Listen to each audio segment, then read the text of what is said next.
Taste మాత్రం అస్సలు వదిలిపెట్టరండి.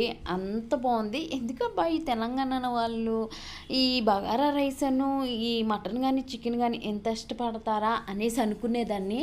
పెద్దగా నేను బగారా రైస్ ఎప్పుడు చేయలేదు, కానీ అబ్బా మొన్న సండే అయితే నేను బగారా రైస్ చికెన్ కూర చేశాను. అదేంటో అసలు అలా వచ్చేసినాయి, నాకు అర్థం కాలేదు. అంత టేస్టీగా అసలు ఎలా వండానో కూడా నాకే అర్థం కాలేదు. ఈసారి కొంచెం వెరైటీగా చికెన్ కూర వండాను, అలానే బగారా రైస్ కూడా చేశాను. కానీ రెండు కాంబినేషన్ ఎంత బాగున్నాయి అంటే ఇప్పుడు అర్థమవుతుంది మన తెలంగాణలో ఈ బగారా రైస్ ఎందుకు ఫేమస్ అని. అయ్యో ఎందుకు ఇన్ని రోజులు ఇది ఎలా మిస్ అయిపోయాను అనేసి అనుకున్నాను. రైస్తో పాటు కూర ఆ రోజు ఏంటో భలే కుదిరింది అసలు.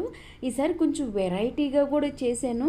ఎప్పుడు కూడా నేను పెరిగేసి అసలు ఎప్పుడూ కర్రీస్ చేయలేదు, కానీ ఈసారి పెరిగేస్తే ఆ ఫ్లేవర్ అనేది వేరే లెవెల్ ఉంది. ఫుల్ వీడియో అయితే ఇక్కడ పెడుతున్నాను.